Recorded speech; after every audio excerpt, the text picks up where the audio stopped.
যদি চাই, কোন ওয়াহাবি যদি চাই, কোন দেওবন্দি যদি চাই, তো इस वीडियो को लाइक करें, আহলুস সুন্নাত ওয়াল জামাতের পক্ষ থেকে বসতে রাজি আছি। পুরুষদের জন্য সুন্নাত হলো কান পর্যন্ত হাত উঠানো। এই হাদিস খুঁজে পাই না। এই সম্পর্কে কম বেশ 24টি হাদিস শরীফ বর্ণিত হয়েছে। এই অধমের জানামতে 24টি হাদিস বর্ণিত হয়েছে কান পর্যন্ত হাত উঠা। ব্রাদার ইসলাম, আর মহিলাগণ হাত উঠাবে সেটা হলো কান পর্যন্ত। মশলা বুঝতে পারলেন না? মশলা বুঝা গেল?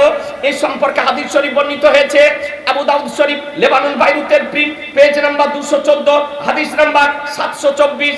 এ ব্রাদার, এই হাদিস আরো বর্ণিত হয়েছে নাসাই শরীফ লেবানন বাইরুতের প্রিন্ট পেজ নাম্বার 305, হাদিস নাম্বার 880। এ নাসাই শরীফ, আবু দাউদ শরীফ, মুসলিম শরীফে হাদিস বর্ণিত হয়েছে যে পুরুষগণ নামাজে হাত উঠাবে কান পর্যন্ত। মশলা বুঝা গেল না? জি জি, ও বাঁধবে কোন জায়গাতে? আচ্ছা, একটা তো ক্লিয়ার হলেন না যে আল্লাহু আকবার বলার সময় হাত উঠবে কত দূর? কান পর্যন্ত। এই কানের লও পর্যন্ত, লতি পর্যন্ত। আর আপনার আঙ্গুলগুলো থাকবে কিবলার দিকে মুখ করে, ঠিক না? আর এই বৃদ্ধা আঙ্গুল কানের লতি পর্যন্ত যাবে। এবার আল্লাহু আকবার বলার পর হাতটা বাঁধবেন কোথায়, রাখবেন কোথায়? ভাইজান আমার বলছেন যে কোথায় আমরা বাঁধবো হাত? আচ্ছা, এই সম্পর্কে একটা হাদিস শুনুন। আন আবি জুহাইফা আন্না আলী রাদিয়াল্লাহু তাআলা আনহু قال السنة وضع الكف على الكف في الصلاة تحت السرة। সুবহানাল্লাহ, সুবহানাল্লাহ, বলেন সুবহানাল্লাহ। এই ব্রাদার, হাদিসটি কোথায় আছে? আবু দাউদ শরীফ লেবানন বাইরুতের প্রিন্ট পেজ নাম্বার 221, হাদিস নাম্বার 756। এ ব্রাদার আল ইসলাম, যে হাদিসের রাবি হযরত আবু জুহাইফা রাদিয়াল্লাহু তাআলা হতে বর্ণিত, তিনি বলেন যে আলী মুর্তজা রাদিয়াল্লাহু তাআলা বলেন যে সুন্নাত হলো বাম হাতের কবজির উপরে ডান হাতের তালু রেখে নামাজে নাভির নিচে বাঁধা। কোথায়? জোরে বলেন না। নাভির, তাহাত মানে হলো নিচে, আর সুররাতুন মানে হলো না। পুরুষগণ আল্লাহু আকবার বলে বাম হাতের কবজির উপরে ডান হাতের তালু রেখে 3টি আঙ্গুল উপরে রাখবেন, আর কনিষ্ঠ আঙ্গুল আর বৃদ্ধ আঙ্গুলকে নিচে দিয়ে দিবেন, দিয়ে ছেড়ে দেন, অটোমেটিক নাভির নিচে চলে যাবে।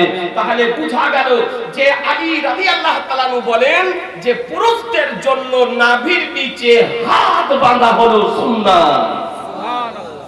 নাভির নিচে হাত বাঁধা কি সুন্নাত? এই ভাই আবার আমার আঙ্গুল দেখাচ্ছে গো। আচ্ছা ঠিক আছে, ইনশাআল্লাহ আপনার ওটাও বলে দিতেছি। কিছু জানার জন্য তো জালসা করেছেন কবরস্থানে ইসালে সওয়াবের উদ্দেশ্যে, আলহামদুলিল্লাহ। এবারে দাঁড়ান ইসলাম, এটা একটা ক্লিয়ার হয়। হাত বাঁধা সম্পর্কে আর কোথায় হাদিস আছে? নাভির নিচে হাত বাঁধা সম্পর্কে আর কোথায় হাদিস আছে? তো আপনার মুসান্নাফ ইবনে আবি শাইবা প্রথম খণ্ড পেজ নাম্বার 343, হাদিস নাম্বার 3945 বর্ণিত হয়েছে হাদিস ওয়াইল ইবনে হুজর রাদিয়াল্লাহু তাআলা আনহু হতে। তারপরে সুনানে দারিকুতনি প্রথম খণ্ড 286 পৃষ্ঠা আপনার হাদিস শরীফ বর্ণিত হয়েছে। তারপরে সুনানুল কুবরা লিল বাইহাকি দ্বিতীয় খণ্ড পেজ নাম্বার 31, হাদিস নাম্বার 2171 বর্ণিত হয়েছে যে পুরুষদের জন্য নাভির নিচে হাত বাঁধা সুন্নাত।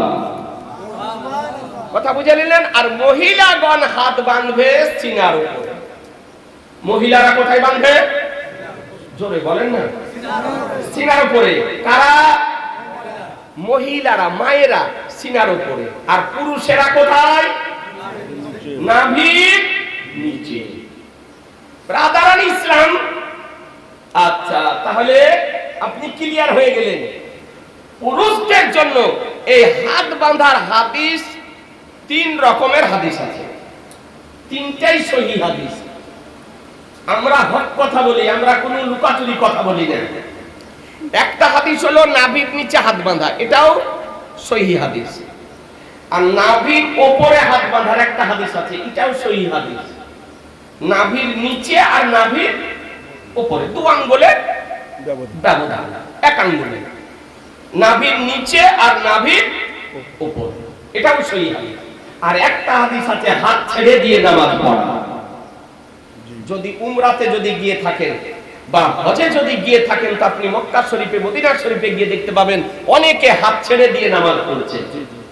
তো এই তিন কোয়ালিটির সহিহ হাদিস, একটা নাভির নিচে হাত বাঁধা হাদিস সহিহ হাদিস, নাভির উপরে হাত বাঁধার হাদিস সহিহ হাদিস, আর হাত ছেড়ে নামাজ পড়ার হাদিস সহিহ হাদিস।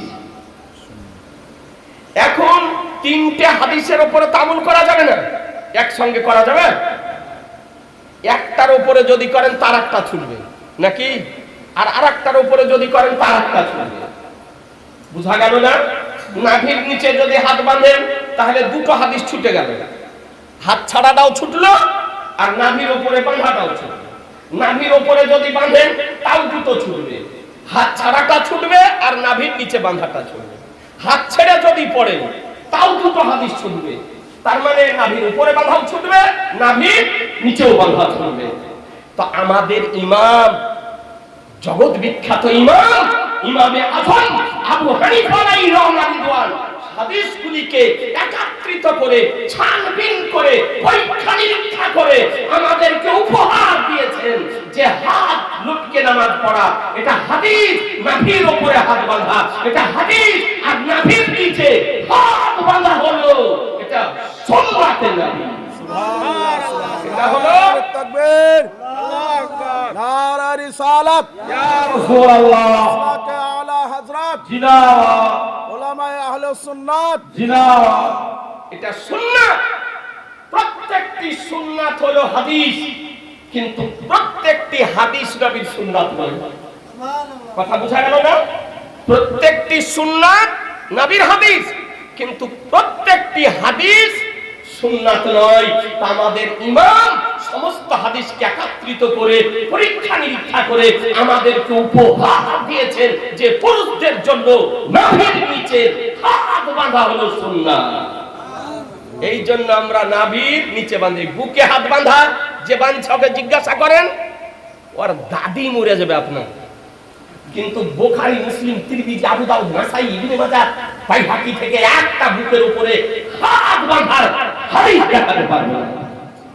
পুরুষদের জন্য একটা সহিহ মারফু মুত্তাসিল হাদিস দেখানো সম্ভব হবে না। বুখারীতে নাই, মুসলিমে নাই, আবু দাউদে নাই, নাসাইতে নাই, ইবনে মাজাহতে নাই। একটা অত্যন্ত দুর্বল জয়ীফ হাদিস আছে বুকের উপরে হাত বাঁধা, কিতাবটির নাম হলো সহিহ ইবনে খুজাইমা। ওই সহিহ ইবনে খুজাইমার একটা দুর্বল হাদিসকে নিয়েছে, সব সহিহ হাদিসকে বাদ দিয়ে মহিলাদের মতন হুজ্জুতি করে জোর করে আপনার বুকের উপরে পুরুষের হাত বাঁধতেছে। আপনাদেরকে অনুরোধ করব যে এ করা যাবে না। পুরুষের হাত বাঁধবে কোথায়? জোরে বলেন কোথায়? নাভির নিচে। এটা হলো সুন্নাত। এটা কি? সুন্নাত। আচ্ছা জানেন মুহতারাম, এই জন্য কোন ভাই যদি ভুলবশত গায়র মুকাল্লিদের পথ গ্রহণ করে থাকেন, ওয়াহাবিয়াতের পথ গ্রহণ করে থাকেন, এখনো সময় আছে, সংশোধন হয়ে যান। সংশোধন হয়ে যান, সহিহ হাদিস মোতাবেক আমল করুন, নামাজ পড়ুন, সমাজের সঙ্গে চলুন, শান্ত সমাজে বিশৃঙ্খলার সৃষ্টি করিয়েন না। ও ভাই আমার দেখাচ্ছে, তার মানে এই যারা এরকম করে জোর করে হুজ্জুতি করে বুকের উপর হাত বাঁধছে, যখন আত্তাহিয়াত পড়তে বসছে এরকম করছে, এ বাবা হ্যাঁ বন্ধুই হয় না, এইরকম করে নড়া বন্ধই হয় না, চলতি আছে চলতে। এরকম করে নড়া চলবে না ইশারা করতে হবে? একটা হাদিস বলে দিই ব্রাদার আল ইসলাম, আমার নবী পাক সাহেবে লাউলাদ সাল্লাল্লাহু তাআলা আলাইহি ওয়াসাল্লাম নবী আমার কি করতেন, আমার রাহমাতুল লিল আলামিন পয়গম্বর। একটা হাদিস দেখুন, عن عبد الله بن الزبير أنه ذكر أن النبي صلى الله تعالى عليه وسلم كان يسير بأصبعه إذا دعا ولا يحركها সুবহানাল্লাহ সুবহানাল্লাহ জোরে বলেন না সুবহানাল্লাহ। এবার আদারান ইসলাম হাদিসটি কোথায় আছে? আবু দাউদ শরীফ লেবানন বাইরুতের প্রিন্ট পেজ নাম্বার 263 হাদিস নাম্বার 989 আবু দাউদ শরীফ ভারতের প্রিন্ট প্রথম খণ্ড 142 পৃষ্ঠা ক্বালা আন-নববী ইসনাদুহু সহিহুন। আল্লামা নববী বলেছেন হাদিসটির সনদ হলো সহিহ, বিশুদ্ধ সনদের হাদিস। এ বেরাদার হাদিসটির বাংলা অনুবাদ শুনেন। আব্দুল্লাহ ইবনে জুবাইর রাদিয়াল্লাহু তাআলা হতে বর্ণিত, তিনি বলেন যে নবী সাল্লাল্লাহু তাআলা সাল্লাম এই দোয়াটা যখন পড়তেন আত্তাহিয়াতু আঙ্গুলের ইশারা করতেন, আঙ্গুলের ইশারা করতেন। ইজাদা যখন দোয়াটা পড়তেন ওয়ালা ইউহারিকুহা, আর নবী আঙ্গুলকে হরকাত দিতেন না, নড়াতেন না, নাচাতেন না, আঙ্গুলের ইশারা করতেন। তাহলে বুঝা কি গেল যে আঙ্গুলটা ইশারা করা হলো সুন্নাত আর নড়ানোটা হলো সুন্নাতের খেলাফ। তাহলে নড়ানো চলবে না। মশলা হলো যখন আত্তাহিয়াতু পড়বেন, আত্তাহিয়াতু লিল্লাহি ওয়াস সালাতু ওয়াত-তাইয়্যিবাতু, তো যখন শাহাদাত পড়বেন তো হাতটাকে এরকম করে নেবেন, আশহাদু আল্লা ইলাহা ইল্লাল্লাহ, আশহাদু আল্লা ইলাহা ইল্লাল্লাহ। যেমন পূর্বে ছিল তেমনই হয়ে যাবে। এ বেরাদারান ইসলাম নড়ানো চলবে না। পরাই হারিকহা, আল্লাহর নবী বলছেন যে আঙ্গুলকে হরকাত দিও না, নাচায়ও না, নড়ায়ও না। এটাই হলো না নড়ানো, আঙ্গুলের না নড়ানোই হলো সুন্নাত, অর্থাৎ আঙ্গুলের দ্বারা ইশারা করাই হলো নবীর সুন্নাত। এই বেরাদারান ইসলাম আপনাদেরকে বলতে চাই আলহামদুলিল্লাহ। তারপরে আমরা রুকুতে যাওয়ার পূর্বে রফায়ে দাঁড়ি করি না, হ্যাঁ ওরা রফায়ে দাঁড়ি করে। এটা লামাযহাবির কাজ। লামাযহাবি আমাদের এলাকাতে যারা নতুন নতুন নব্য লামাযহাবি হচ্ছে, মাযহাব অমান্যকারী, ওরাই আপনার এটা করছে। তারপরে যখন ইমাম বলছে ওয়ালা দলিন, তো বলছে আমিন,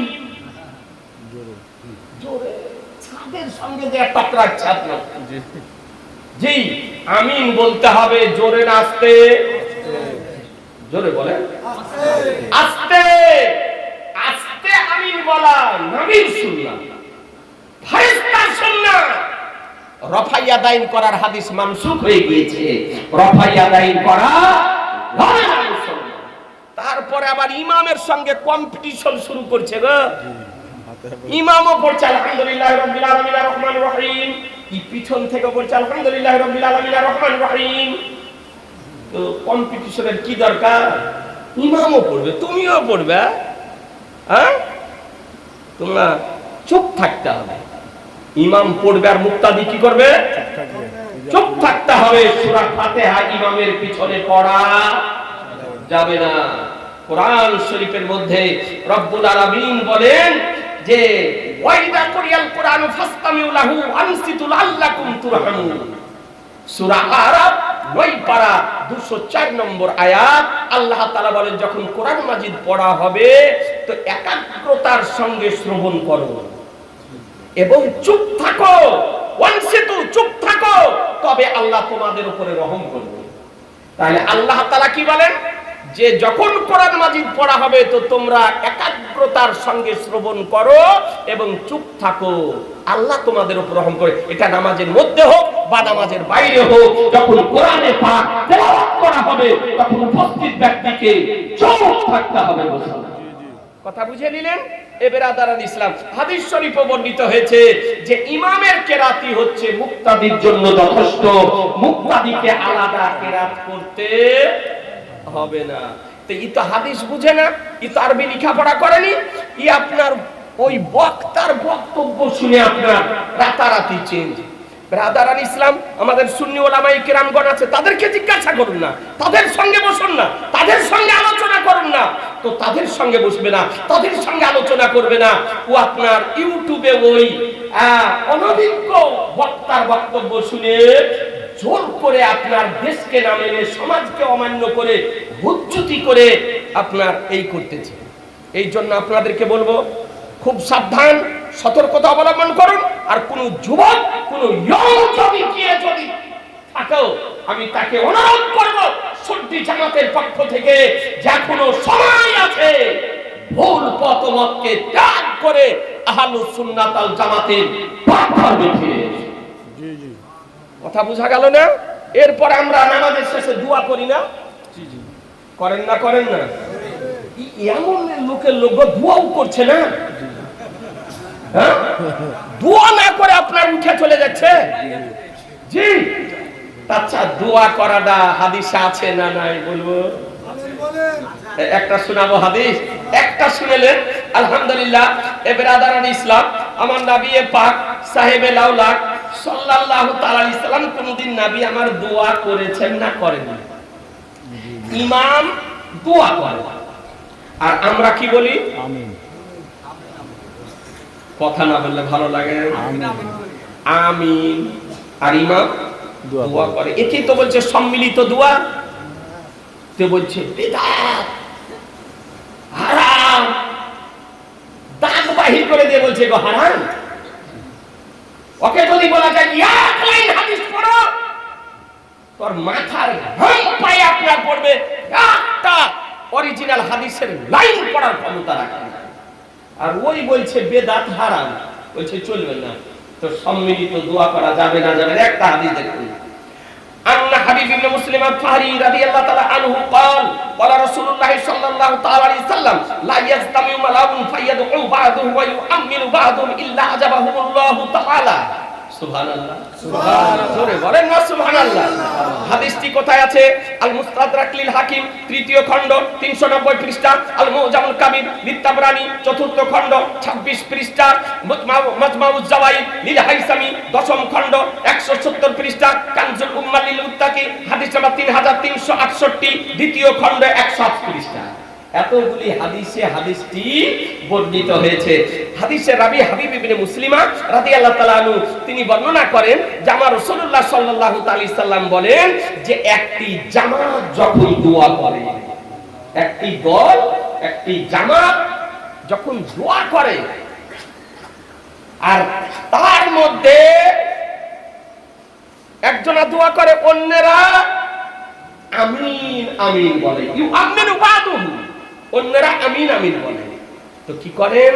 তো বলে ইল্লা আজাবাহুল্লাহু তাআলা, আল্লাহ তাদের দোয়াকে কবুল করেন। সুবহানাল্লাহ, আল্লাহ তাদের দোয়াকে কবুল করেন। এটাই সম্মিলিত দোয়া। জামাতের ইমাম দোয়া করেন আর মুক্তাদিগণ আমিন আমিন আমিন করেন। আল্লাহর নবী বলেন যে একটা দল যখন দোয়া করে, একজনা দোয়া করে আর অন্যরা আমিন আমিন বলে, তো সেই দোয়াটাকে আল্লাহ কবুল করেন। তাহলে সম্মিলিত দোয়ার দলিল একটা পেলেন। আচ্ছা, আরেকটা দলিল আপনাকে দিই, যে দোয়াতে আমরা হাত উঠাই না, উঠাই না? হাত উঠিয়ে করি না, না উঠিয়ে? হাত উঠিয়ে। তুই বলছে হাত উঠা চলবে না। ওর গোডাউনে বেদাতে খরচা করার জায়গা পাই না, ব্যয় করার জায়গা পাই না। সব বেদাত, এ বেদাত, ও বেদাত। যখনই আমরা যা করি ও বেদাতের ফতোয়াবাজি করতেছে। তো বলছে হাত উঠিয়ে দোয়া করা যাবে। আচ্ছা, নবী আমার দোয়া করতেন তা হাত উঠিয়ে করতেন না, না উঠিয়ে করতেন? দেখুন হাদিস শরীফ, একটা হাদিস শরীফ আপনাকে দেখায়। عن سعيد بن يزيد رضي الله تعالى عنه قال إن النبي صلى الله عليه وسلم كان إذا دعا فرفع يديه ومسح وجهه بيديه। সুবহানাল্লাহ, যারা বলেন সুবহানাল্লাহ। হাদিসটি কোথায় আছে? আবু দাউদ শরীফ প্রথম খণ্ড পেজ নাম্বার 209, ভারতের প্রিন্ট মুসনাদে আহমদ চতুর্থ খণ্ড 221, কানজুল উম্মাহ লিল মুত্তাকি হাদিস নাম্বার 18014, চতুর্থ খণ্ড 82 পৃষ্ঠা, আবু দাউদ শরীফ হাদিস নাম্বার 1492, পেজ নাম্বার 355, বাইরুত লেবাননের প্রিন্ট। হাদিসের রাবী হযরত সাইদ ইবনে ইয়াজিদ রাদিয়াল্লাহু তাআলা হতে বর্ণিত, তিনি বলেন যে নিশ্চয় নবী সাল্লাল্লাহু তাআলা আলাইহি সাল্লাম যখন দোয়া করতেন তো দুই হাত উঠিয়ে। সুবহানাল্লাহ, জোরে বলেন না সুবহানাল্লাহ। নবী যখন দোয়া করতেন তো কি করতেন? দু হাত উঠিয়ে নবী আমার দোয়া করতেন। আর কি করতেন? দোয়ার শেষে চেহারার উপরে হাতকে বুলিয়ে দিতেন। চেহারার উপরে হাতকে বুলিয়ে দিতেন। তাহলে বোঝা গেল যে দোয়া করাও নবীর সুন্নাত, দোয়াতে হাত উঠানো নবীর সুন্নাত। আর দোয়ার শেষে চেহারার উপরে হাত বুলিয়ে নামাও, নারী সুন্নাত মুসলমান। কথা বোঝা গেল? এতেও এদের জান ভরছে না। বলছে নামাজের পরে দোয়া করা কোথায় আছে? নামাজের ফরজ নামাজের পরে, তো ফরজ নামাজের পরে নবী দোয়া করেছেন না করেননি? এই হাদিসটি, একটা হাদিস আপনাকে শুনিয়ে দিই, যে হাদিসটি আমার সরকারে আলা হযরত ইমাম ইশক মুহাব্বত ইমাম আহলে সুন্নাহ ইমাম মুহাম্মদ রাজা আলাইহি রহমান রিদওয়ান ফাতওয়ায়ে রাজাবিয়ার ৩য় খণ্ডে আনায়ন করেছেন।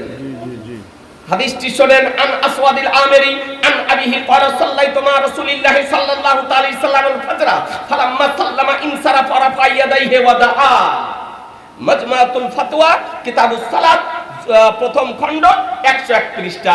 আর এই হাদিসটিকে আমার সরকারে আলা হযরতের ফিকহি এনসাইক্লোপিডিয়া আলা তাইয়া নববিজ্ঞা ফি ফাতায় রাজাবিজ্ঞার ৩য় খণ্ডে বর্ণিত হয়েছে।